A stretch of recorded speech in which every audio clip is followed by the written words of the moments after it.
Welcome to Module 8. We are very close to the end. One more module and we will be done. I hope you have enjoyed this e-course as an experience as much as I have enjoyed putting it together and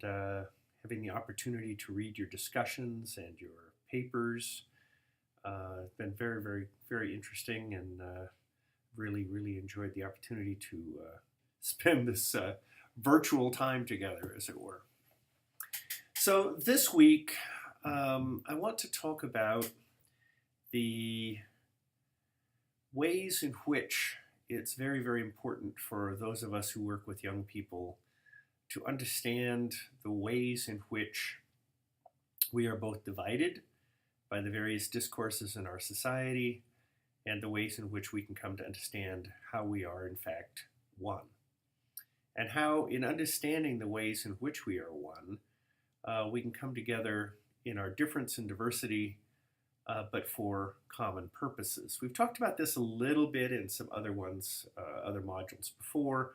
but here towards the end, I really sort of want to bring that home, I guess is the way I would put it. So we have essentially three pieces to this module in terms of the readings and the videos. We have the piece that I did about our children. And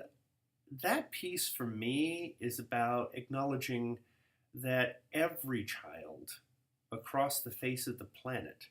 no matter what faith they are, no matter what geography they live in, no matter what national affiliation they have, no matter the color of their skin, no matter what their sexual orientation is, anything that might in fact be used to divide and separate us or to make us feel as though that child is not ours, is an incredibly damaging and dangerous idea. These are all our children, and what happens to them happens to us.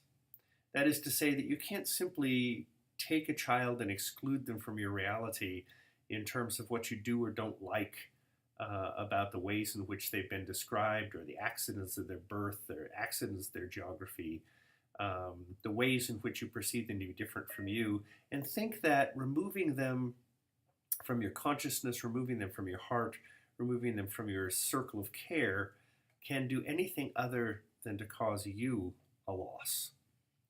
Whenever we lose access to our children, all of our children, we lose something incredibly important to all of us as people as an ecology, if you will. This is sort of the point that my wife and partner Kathy Skott-Myhre makes in her piece, where she tries to draw a correlation between what goes on for marginalized groups like women in terms of their own relation to patriarchy, and what goes on to adolescents in terms of their relation to the power dynamics of the family and parenting.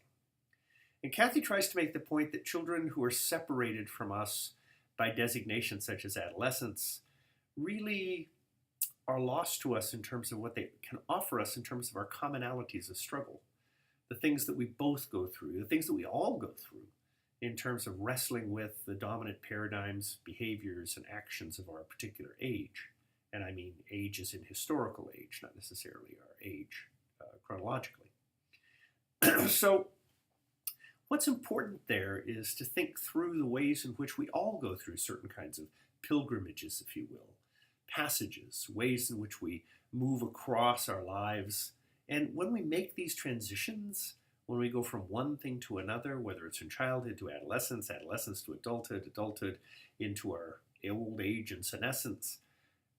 or going through different kinds of life experiences, relationships, different sorts of roles, when we become a student, when we become a husband, when we become a wife, when we become a partner, when we become a worker, when we become any number of things that we will become in our life, a grandfather, a grandmother, an aunt, an uncle, cousin, any of these things that happen to us as we go through life. Each of these roles as we go through it is a certain kind of pilgrimage, a certain sort of passage. And to varying degrees and in varying ways, we experience the same things that young people go through when they're put through the transition into this sort of arbitrary category of adolescence. But to think about it as a category that's so radically different from what the rest of us go through, alienates us from young people and keeps us from being able to really see the commonalities that we share, the struggles that we share, the ways in which all of us are marginalized to certain degrees, and that we share certain kinds of losses on the base of power and privilege. And that is something that we all have in common to varying degrees and in various ways. And if we can find ways to share that together, that would advance things for all of us. And then finally, we have the Idle No More piece, in which we talk about, or they talk about, in the documentary, the ways in which genocidal colonization has attempted to remove all culture, remove all self-esteem, remove all traces of being able to be free, to be liberated.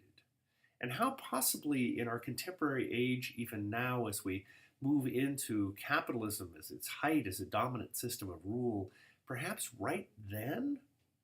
is what the ancestors, the Aboriginal ancestors, talked about as being the possibility for liberation and freedom and a reclamation of land and a reclamation of rights and sovereignty. And that this might be that kind of moment. And that it might be that kind of moment, in fact, I would argue, for young people, for all our children, for women, for LGBTQ folks, for all of us, in fact, to be able to overcome the divisions and separations, the internalized oppressions, as the Idle No More folks talk about it, to talk about bringing back our sense of our lineages, our sense of where we come from, not in nationalistic or scary kinds of ways that excludes others and only pushes others away in order to affirm ourselves, but instead in ways that are inclusive, in ways that allow us to work with young people towards both discovering who they are and discovering that we are all one.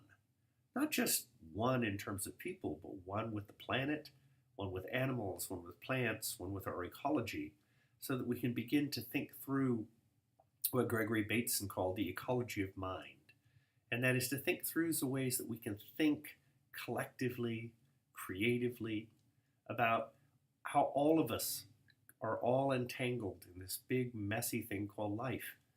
And how that messy entanglement for us, as people who want to work with young people, takes place in an interaction in a room between us and a young person, maybe playing basketball, maybe cooking a meal, maybe going for a walk, maybe just chatting on the porch.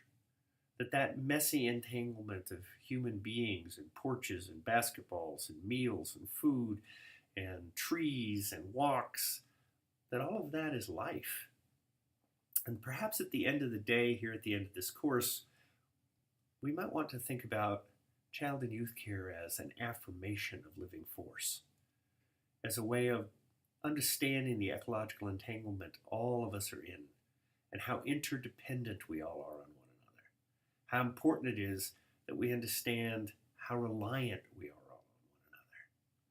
and how these distinctions that we make and have been made for us through colonization, through economic disenfranchisement, through racism, xenophobia, through misogyny, how all of these divisions that keep us apart, that make us think we're superior to animals, superior to nature, that all of these divisions, when it gets down to it, and it's just you and a young person, and you're having an encounter, that really what it's about is understanding the life we share in common. All right, well, that's all I have to say for this week. I hope you enjoyed the readings. I look forward to reading your discussions and your reflections, and I'm looking forward to your final papers when we get that far. Enjoy the last few bits of this course, I hope, and I will see you one more time. Alrighty, thanks a lot. Bye-bye.